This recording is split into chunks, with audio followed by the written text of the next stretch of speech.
Kan jy dit hoor, soos die branders breek van Victoria Bay tot in Gouritsmond? Kan jy dit sien soos die son opkom en skyn oor die Outeniqua berge? Beleef jy dit? Die tuinroete, 'n plek waar God regeer. Mense wat 'n verskil maak met geloof, liefde en hoop. 'n Streek wat God ken, mense liefhet en hulle wêreld vernuwe. Habakuk 2 vers 14 sê, die aarde sal gevul word met die kennis van die heerlikheid van die Here, soos die waters die seebodem bedek. Welkom by Doxadeo Tuinroete.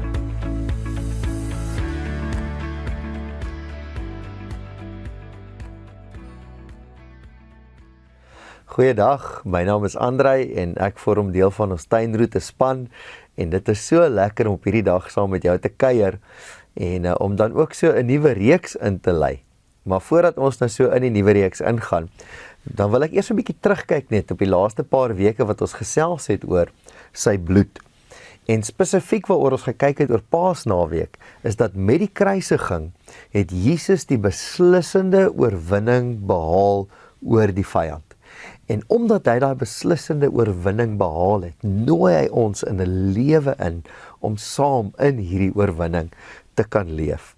Maar apart net ook van die feit dat die oorwinning behaal is aan die kruis, was die opstanding, was soos letterlik die seël wat afgedruk is, toe Jesus opstaan uit die dood uit om te sê, hierdie oorwinning is regtig waar voltrek. As Jesus nie opgestaan het nie, dan het ons nie veel gehad om oor te praat nie, maar die feit dat hy opgestaan het, is dit die proklamasie dat sy liefde altyd oorwin, en dat sy liefde altyd sal oorwin. So in hierdie reeks, vra ons die vraag, julle sal sien die reeks tema is, wen liefde met 'n vraagteken. Want ek dink baie mense het daai vraag, en baie van ons loop soms met daai vraag rond, want as ons kyk na dinge rondom ons, dan lyk dit nie altyd asof liefde wen nie. Maar ek wil net weer eens die punt vasmaak, dat ons dit juis gevier het, nou oor Paasnaweek, dat die kruisiging en die opstanding hierdie beslissende, alles omwonde oorwinning is wat Jesus behaal het. En die manier wat oor dit geskryf staan, is die woord liefde. Dat dit uit sy liefde uit is wat hierdie oorwinning behaal is, en dat ons vanuit hierdie liefde kan leef. En ons sien dan juist dat hierdie koning, hierdie gesalfde koning Jesus, ook die koning van hierdie liefde is, en hoe hy dan ook sy disippels aangemoedig het, in Johannes 13 vers 34, dan sê hy, ek gee julle 'n nuwe gebod, julle moet mekaar lief hê, soos ek julle lief gehad het, so moet julle mekaar ook lief hê. So wat ons eintlik hier sien is, dat slegs 'n koning kan nuwe wette maak, nie enige iemand kan net kom en nuwe wette maak nie, en hy verklaar eintlik hier deur Christus, deur sy koningskap, hier gee ek vir julle 'n nuwe gebod, julle moet mekaar lief hê, soos wat ek julle lief gehad het. En dit is eintlik besig om 'n revolusie te begin op daai stadium. Toe Christus aan die kruis sterf en aan sy liefde op so 'n manier bewys het aan die mensdom, het hy 'n liefdesrevolusie begin. En ons wat vandag lewe, voer eintlik net hierdie veldtog verder. Ons word genooi in hierdie verhouding in met hom en om in Christus te kan wees. En dan vanuit hierdie plek uit leef ons hierdie oorwinnende liefde van Christus ook uit oral waar ons gaan. So ons word deel van sy veldtog om hierdie liefdesrevolusie uit te leef. En ons sien dit juis hierso in Johannes 13 waar Jesus sê, 'n nuwe gebod gee ek vir julle. Dit is vir ons almal beskore en dis op ons almal van toepassing om hierdie nuwe gebod uit te leef. Hierdie nuwe wet wil ek amper sê wat die koning gemaak het. En dit is juis waaroor hierdie reeks gaan, van wen liefde, is dat juis sy liefde roep en bemagtig ons, om dan juis hierdie oorwinnende liefde te kan uitleef, orals waar ons gaan, en dat dit in elke area van ons lewe 'n impak sal hê, en 'n aanrakingspunt, 'n aanknopingspunt sal vind. So deur die kruis en deur die opstanding van Jesus, kan ons 1000 maal sê, ja, liefde wen, liefde is die oorwinnende faktor, waaronder ons en waar binne ons lewe kan bou. So dit is waaroor hierdie reeks gaan. Ons het ook nou al hierdie jaar baie gefokus op die boek Hebreërs, En in die afgelope paar weke het ons amper so 'n opsomming ook in ons klein groepe gehad van die eerste sessie tot die derde sessie van ons Hebreërs reeks in ons klein groepe ook. Maar wat ons gesien het in hierdie boek Hebreërs is dat Jesus is die gesalfde koning en dat deur sy dood en deur sy opstanding is hy besig om vir God 'n familie te bou. Sy besig om vir God, ons het die woord gebruik, eklesia, aan mekaar te sit. En die doel van daai eklesia, van hierdie familie wat God besig is om te bou, is dat ons die uitdrukking kan wees van sy liefde en sy teenwoordigheid en sy hoop op hierdie aarde. En oral waar ons dan beweeg, vat ons sy oorwinnende liefde saam met ons. En sy oorwinnende liefde hou aan met wen, omdat ons sy familie aanhou om oral in ons wêreld in te beweeg. En dis so deel van ons roeping as kind van God, om dit so uit te leef.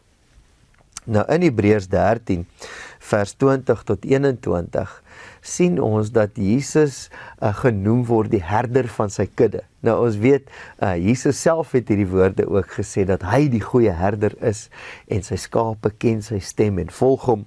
Maar hoor hoe mooi sê die Hebreërs skrywer dit hier in Hebreërs 13, vers 20 tot 21, en dit haak ook so mooi aan Paastyd, van hierdie herder wat ook sy lewe afgelê het, vir ons, vir sy kudde. God wat vrede gee, het ons Here Jesus, wat deur die bloed van die ewige verbond, die groot herder van sy kudde is, uit die dood teruggebring. Mag die God julle toerus met alles wat goed is, sodat julle sy wil kan doen. Mag hy deur Jesus Christus in ons tot stand bring, wat vir hom aanneemlik is. Dit is so mooi gesê hier in Hebreërs 13. Maar wat ons dan sien is, dat God werk in ons en deur ons. As jy in hierdie gedeelte sien, deur Jesus Christus is ons, in ons tot stand bring, wat vir hom aanneemlik is. Dat dit deur Christus is wat hy dit in stand bring in ons. En sy oorwinnende liefde is iets wat God saam met ons doen. Dis nie net iets wat hy aan ons oordra en sê, gaan doen dit daar nie. Deur die krag van sy gees wat hy in ons deponeer, bemagtig hy ons om hierdie ook saam met hom te doen. En dit is eintlik so 'n mooi uitnodiging, dat ons medewerkers is saam met Christus in die koninkryk. Maar wat sy liefde ook in en deur ons doen, hy rus ons toe vir hierdie taak. Ons het ook nou in Hebreërs 13 nou gelees, mag die God julle toerus. Dit is so 'n mooi uitnodiging om ook te weet, dat hy rus ons toe vir hierdie werk. En sy oorwinning kan dan deur ons vloei na alle areas toe van ons lewens. Maar dan ook hierdie familie wat God vir homself bou, sy eklesia, sy kerk. Wat God binne dit doen is, hy leer ons om ook lief te hê. En dit het ons ook dan nou gesien in Johannes 13 vers 34, waar Jesus sê, dat hy gee 'n nuwe gebod. Julle moet mekaar lief hê, maar dis iets wat ons kan leer by God. So dan is die vraag maar hoe lyk dit dan prakties om deel te neem aan hierdie liefdesrevolusie van God, om in hierdie oorwinnende liefde van hom te leef? Hoe lyk dit dan in ons lewens prakties? So ons gaan in hierdie reeks, gaan ons baie spesifiek dan kyk na Hebreërs 13, ons gaan verdere konsepte uitbou binne in Hebreërs 13, en dit is so ryk, daar is soveel gedeeltes wat daar met ons kan praat, rondom hierdie tema van wen liefde. Maar die eerste aspek wat ons dan sien in vers 1, is wat die skrywer sê, as broers moet julle mekaar altyd lief hê. So die fokus van hierdie familie waartoe God ons roep en waartoe ons genooi word, is liefde.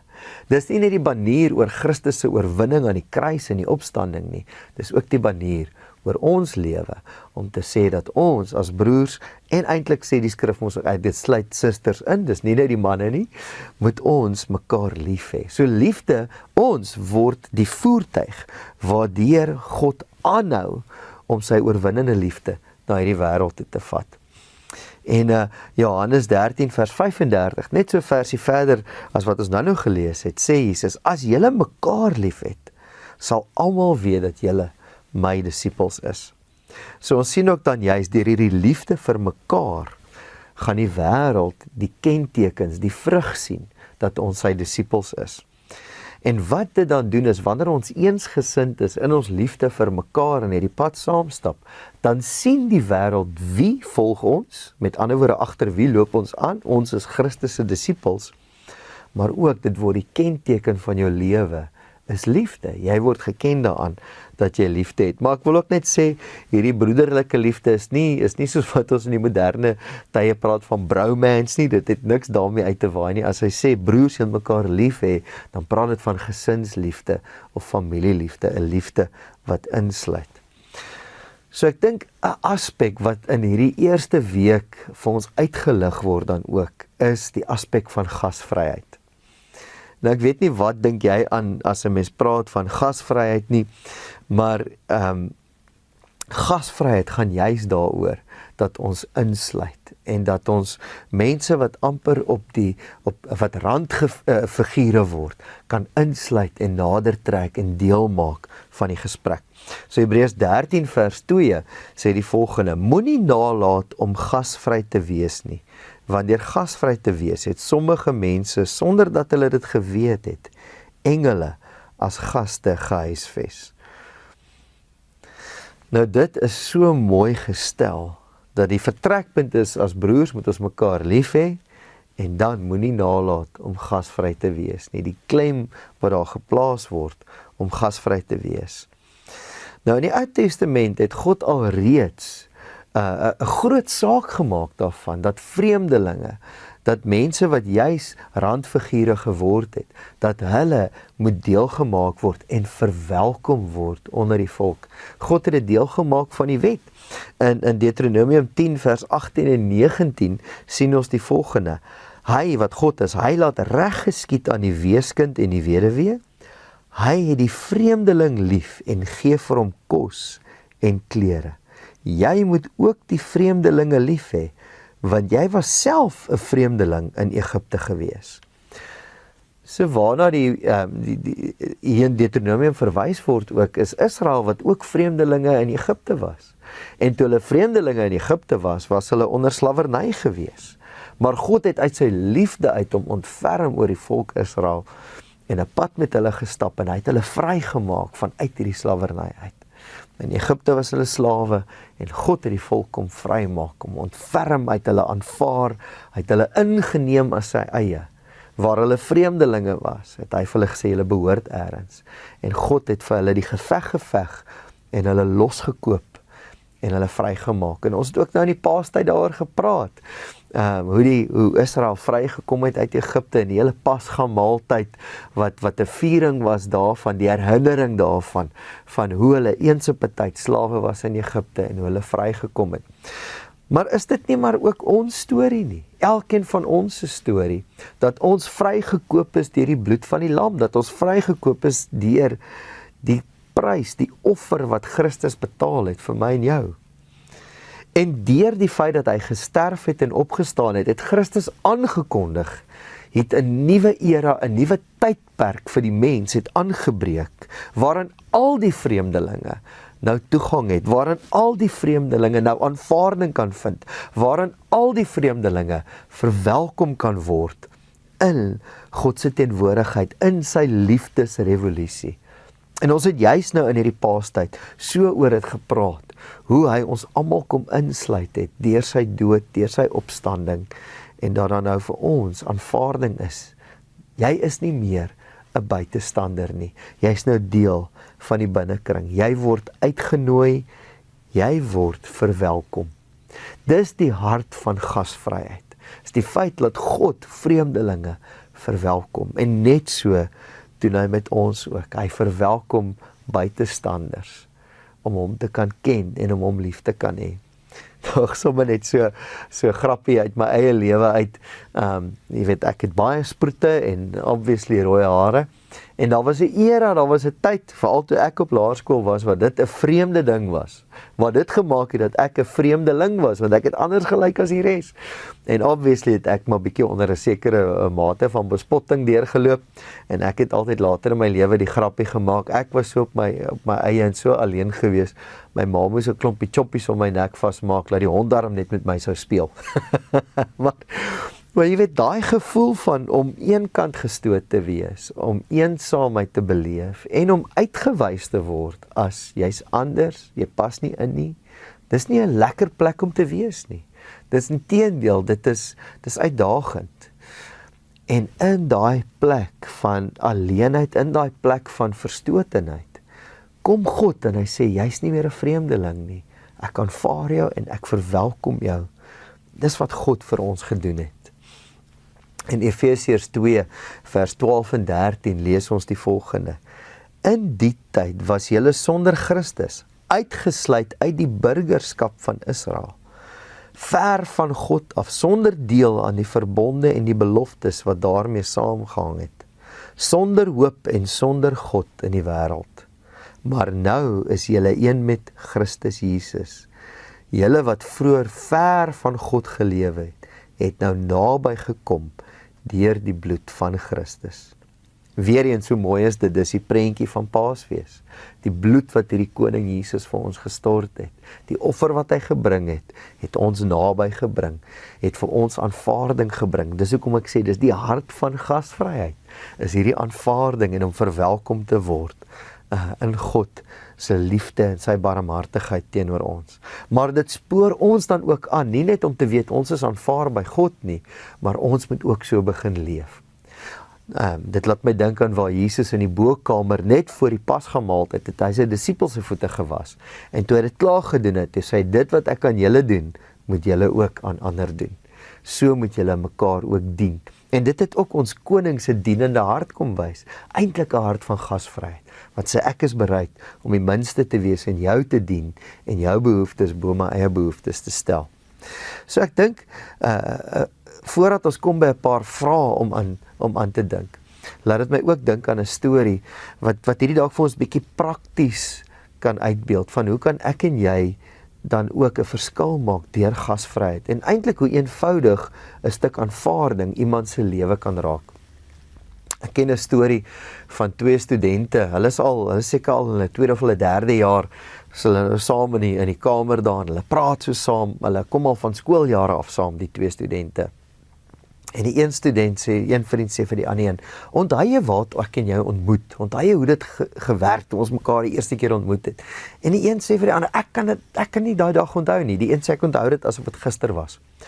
Hy sê, onthou jy, ek het eendag na skool, toe stap ek met 'n pak boeke in my hande, loop ek daar oor die pad, en toe ek by die sypaadjie kom, toe haak my voet vas, en daar val al hierdie boeke op die grond, en jy het aangehardloop gekom, en jy het aangebied om my te help dra, jy het so helfte van die boeke gevat, en ek het die ander helfte, toe stap jy so saam met my na my huis toe, en ons het nog nooit eintlik gepraat nie, en jy het so bietjie met my gepraat, duitjies en daadjies, ons die boeke gedra, en ek het by my huis gekom, en ek het die voordeur oopgesluit en ingegaan, en jy het my boeke vir my gegee. Toe sê jy vir my hierdie woorde, sien jou môre. Jy het 3 woorde, sien jou môre. En weet jy wat, ek het daai volgende dag skool toe gegaan, ek het jou gaan uitsoek, tussen almal daar, en toe jy my sien, toe is jy dadelik bly om my te sien, en jy het my ingenooi, en jy het daar gestaan met so 2 of 3 maats, nie 'n groot vriendekring nie, maar jy het my ingenooi en gesê, kom wees deel hier, en ek kon deelneem aan die gesprek, en ek het vir die eerste keer deel gevoel van 'n groepie by die skool. En hy sê, maar weet jy, hoekom was hierdie so 'n groot oomblik vir my gewees? Daai dag toe ek huis toe gestap het met hierdie pak boeke, het ek eintlik by die skool, jy weet daai sluitkassies, het ek daai sluitkassie van my leeg gemaak met al my boeke, en ek het dit huis toe gedra, want ek wou nie hê my ouers moet dit gaan leegmaak nie, want ek was daai dag op pad om 'n einde te maak aan my lewe. Dit het so sleg met my gegaan, en ek was so eensaam, ek het so verstoot gevoel, en dat niemand my raak sien nie, dat ek was bereid om 'n einde te maak aan alles, want niemand sou my in elk geval gemis het nie. Dis wat ek gedink het daai dag, toe ek met daai boeke huis toe stap, maar toe jy my help, en tot by die huis, saam met my loop, en toe jy vir my sê, sien jou môre, en toe het dit my hoop gegee om te sê, okay, miskien is daar iets om voor te lewe, en toe ek die volgende dag by die skool kom, en jy aanvaar my, en jy nooi my in die gesprek in, het dit my lewe verander. Sien julle, eenvoudig is dit, om net aanvaarding vir iemand te gee, met 'n eenvoudige paar woordjies, sien jou môre, hoe dit hoop by iemand se lewe bygevoeg het, en ek en jy kan dieselfde doen. So ek dink 'n paar vrae om bietjie oor te dink van hoe lyk gasvryheid dan op 'n praktiese vlak waar ons lewe raakvlakke het. So kom ons dink byvoorbeeld, hoe lyk gasvryheid in 'n mens se gesin? Daar waar mense as gesin saam leef en saam dinge doen. Miskien kan 'n mens dit so opsom om te sê, ek weet in 'n gesin gaan 'n mens deur verskillende seisoene. Daar's seisoene waar dit baie besig en baie druk gaan in die gesin, het sy nou of dit gaan deur die skool se sportaktiwiteite of kultuuraktiwiteite, of selfs net die fase waarin mense kinders in beweeg, maak dat die gesin soms baie druk beleef. En ek dink dis 'n wonderlike omgewing om juis hierdie konsep van gasvryheid, van ons dien mekaar en ons is lief vir mekaar, om dit daar na vore te bring en dit onder almal se aandag te bring. Miskien kan 'n mens 'n gesinsvergaderingkie hou en begin dink, wat is maniere hoe ons mekaar kan dien, veral in die seisoene van druk. Partykeer gaan dit dalk so druk by die huis dat mamma nie altyd by alles kan uitkom om alles netjies en skoon en reg te hou in die huis nie. Dis 'n wonderlike geleentheid om mense kinders te leer om te sê, hoe span ons saam? Hoe trek ons as gasvryheid, amper 'n gasvryheid laar? Hoe trek ons daai laar saam sodat ons help om die huis netjies te hou? Want op daai manier beoefen ons gasvryheid toe na ons ma toe, sodat sy nie al die gewig hoef te dra nie. En ek dink daar's juis 'n paar sulke aspekte in die gesin, as 'n mens so 'n gesinsvergadering hou, wat 'n mens kan sekere dinge uitlig om te sê, hoe kan ons gasvryheid teenoor mekaar beoefen? Miskien is pa die een in die huis wat deeltyd die koffie maak en vir almal koffie gee of tee maak. En miskien en dis 'n gawe van gasvryheid, dis iets om te doen uit die liefde vir die saak. Maar miskien kan 'n mens 'n bietjie omdraai en laat die kinders dit leer en sê, hoorie, hoe kan ek vir pa en ma dalk op 'n Saterdagoggend verras, 'n stukkie gasvryheid en bring vir hulle koffie of tee in die bed. Maar ek dink as praktiese maniere in die gesin hoe ons kan groei. En veral as daar fases is waar mense kinders ouer word en juist daai fase van tiener ingroei, wat hulle voel, niemand verstaan my nie, niemand weet hoe ek dink nie, niemand weet hoe ek voel nie. En ek dink juist om as ouers in daai fase seker te maak, ons maak tyd waar ons kinders kan coach en 'n pad saam met hulle stap, om te sê, maar ek hoor jou regtig. En as ons nie die tyd gaan maak nie, dan gaan 'n mens nie die verhouding kan eer, want sonder die tyd gaan 'n mens sukkel om die verhouding te bou. En juist om te weet, as 'n mens 'n kind in daai fase is, dat 'n mens die tyd moet begin oopmaak en beskikbaar stel om juist daar te wees. Want omdat ons kinders in die tienerfase in daai plek inbeweeg van niemand verstaan my nie, kan hulle baie maklik voel soos die vreemdeling. En ek dink dis juist in daai seisoene wat hulle nie as vreemdeling veral in die gesin moet voel nie. Dit moet die veilige hawe wees, want hulle altyd kan terugkeer en kan groei. Ek dink dalk selfs in ons huwelike. Ons huwelike is so 'n belangrike plek waar ons kan leer om in gasvryheid te leef, om mekaar lief te hê. Ek meen, skrif is vol daarvan, dien mekaar. Mans, julle moet julle vroue lief hê. Daar's soveel geleenthede, maar ek dink wat soms gebeur, as ek nou sê die drukkende gesin, dan maak dit ook dat ons as man en vrou by mekaar verbyleef. Gasvryheid herinner ons dat die ander persoon het waarde en dat ek moet tyd maak vir my verhouding met daai persoon. So ek dink in die huwelik is dit so belangrik dat ons juis nie by mekaar verbyleef nie, maar maak tyd om mekaar te dien. En selfs soos ek nou gesê, dalk is daar goed wat die man se rol is of die vrou se rol is om te doen.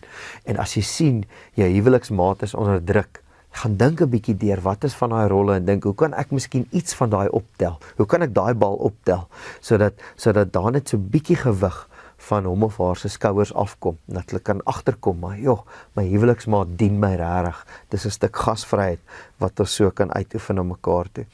Ek dink selfs in ons besigheidsomgewing, hoe lyk gasvryheid in ons besigheidsomgewing? Jy sit dalk met 'n span mense wat saam met jou werk en jy's die leier van daai span. Weet julle, dis so 'n kragtige ding om as leier in te kom op 'n stadium en te dien en te wys hoe lyk diensbaarheid.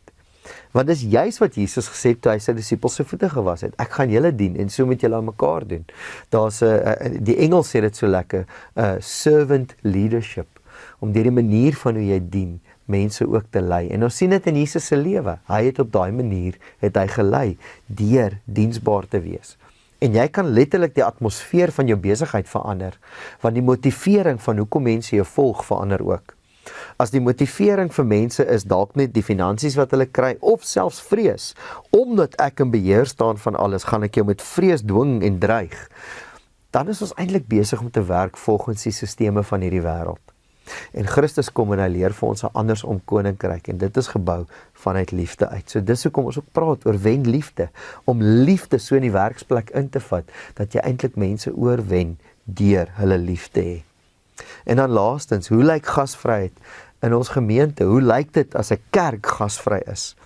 Ek dink 'n baie praktiese en onmiddellike plek om dit raak te sien is, hoe ontvang ons mense? Hoe ontvang ons vreemdelinge wat nuut by 'n gemeente opdaag? Sit jouself dalk bietjie in iemand se skoene. Dalk moet jy self 'n ander gemeente gaan besoek waar jy 'n vreemdeling kan wees, om dit net weer opnuut te ervaar. Hoe voel dit om vreemd by 'n plek op te daag en niemand ken jou naam nie, niemand ken jou geskiedenis, niemand weet wie jy is of waar jy vandaan kom nie. Kyk 'n bietjie hoe word 'n mens daar aanvaar en word 'n mens ingesluit in die gesprekke, of voel jy vir baie lank soos 'n vreemdeling? So ek dink dis iets waarna 'n mens regtig kan werk binne in 'n gemeente.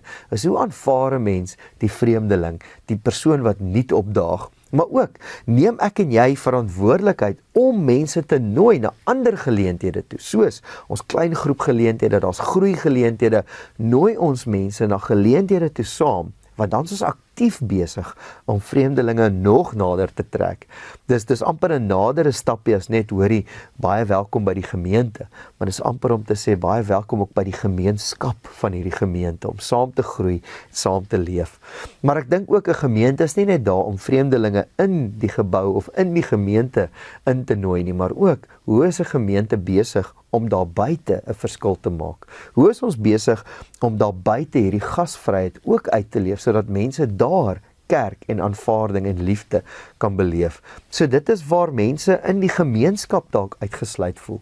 Miskien kan jy dink aan 'n paar mense wat soos ek nou gesê het, hulle staan op die grens, hulle voel verstoot, hulle voel deur die samelewing eenkant toe gedruk. Miskien kan 'n mens dink, watter sulke mensegroepe is daar, en hoe kan 'n mens hulle dalk selfs nader trek? Een van die goed wat vir my so mooi is, by van ons kampusse is, ons het iemand wat gebaretaal gebruik, sodat die wat nie kan hoor nie, kan deelneem aan 'n diens.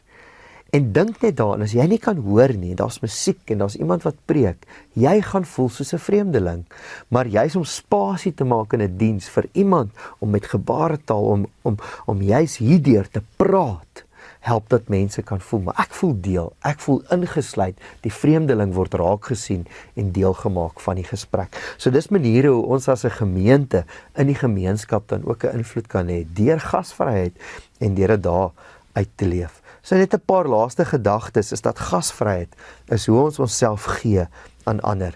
Die Engelse woord vir my so mooi is validation. Jy validate iemand se teenwoordigheid. En om iemand te validate, om iemand raak te sien, is juis om sy menswaardigheid te onderstreep. En juis om nie 'n streep daardeur te trek nie. Soveel menseverhoudinge is juis daarop gebou, hoe jy 'n streep deur ander mense trek, om jou eie krag en jou eie autoriteit uit te oefen. Maar ons is eintlik geroep om mense se menswaardigheid te onderstreep en uit te lig. En dis wat validation dan doen. Maar ons sien daai gesindheid in God. God het homself kom gee. God het nie op 'n plek gesit en gewag dat mense heeltyd na hom toe kom nie. Hy het sy eie seun gestuur. Johannes 3 vers 16, ons ken dit so goed. God het homself gegee vir hierdie saak. En hy roep ons ook om onsself te gee. Ons sien dit in Johannes 17 vers 18. Soos U my na die wêreld toe gestuur het, het ek hulle ook na die wêreld toe gestuur. Die kerk is dus nie 'n plek waartoe mense net nou moet gaan nie. Die kerk is juis daar om te gaan, om na mense toe uit te gaan. John Piper het dit vir my so mooi gesê, so the gospel is not a come and see gospel, it is a go and tell gospel. So ons word juis gedring deur God se liefde om 'n verskil te maak. 2 Korintiërs 5 vers 14 sê dit, die liefde van Christus dring ons. So gasvryheid help ons om met 'n gesindheid te leef van aanvaarding en om ingesluit te wees. Deur God se liefde, maar so ook ons na ander mense. En heel laaste, Romeine 15 vers 7, aanvaar mekaar dan, soos Christus julle ook aanvaar het, tot eer van God. Gasvryheid is so 'n groot tema in God se hart, en daarom word ek en jy ook daartoe geroep. So in hierdie reeks van wen liefde, is dit ons eerste vertrekpunt. Kom ons wy ons daartoe toe, om in gasvryheid te leef, soos wat ons leer hoe werk hierdie oorwinnende liefde van Christus. Kom ons bid saam. Here, dankie vir u oorwinnende liefde en dat u ons insluit in hierdie oorwinnende liefde. Dankie dat u vir ons die krag gee deur die Gees om in hierdie liefde te kan leef, maar om dit ook uit te leef. Here, mag ons onsself daaraan toewy om in hierdie seisoen wat voor lê, ook met gasvryheid te leef. Here, om te sien waar mense soos vreemdelinge is of eenkant gestoot is. Gee ons 'n bewustheid en 'n sensitiwiteit. Here, ek bid vir ons gesinne dat ons so bewus sal wees as iemand in die gesin uitgesluit voel, as daar dalk besluite geneem word of dinge gebeur in die gesin en iemand voel uitgesluit of soos 'n vreemdeling. Gee ons so sensitiwiteit vir mekaar in ons huwelike. Here, ek bid in hierdie besige dae, besige tye waarin ons leef, dat ons sal tyd maak vir mekaar, om mekaar te dien en mekaar lief te hê. Vader, ek bid vir van ons besigheidseienaars, Here, dat ons besighede in die tuinroete geken sal word, Here, vir die manier hoe hulle intern binne vir mekaar sorg en lief hê. Maar ook, Here, as mense daar kom, kliënte, hoe hulle aanvaar word, hoe hulle ervaar dat hulle behandel word, Here, dat hulle menswaardigheid onderstreep word. En Vader, ek bid vir ons gemeentes en ons kampusse ook in die tuinroete. Here, dat u ons sal help groei in ons gasvryheid. Die manier hoe ons mense aanvaar by ons gemeentes. Here, ek bid dat mense wat verstoot voel in die samelewing sal weet, die kerk is 'n plek waar hulle lewe kan ontdek. So Here, kom help ons groei in hierdie gedagte van gasvryheid. Here, dankie dat u ons lei daardeur, u is die goeie herder wat hierdie kudde lei. En ons kan altyd op u vertrou. Dankie Here vir u aanvaarding vir ons, maar mag dit ons ook bemagtig om dit so uit te leef vir ander. Ons bid dit in Jesus naam. Amen.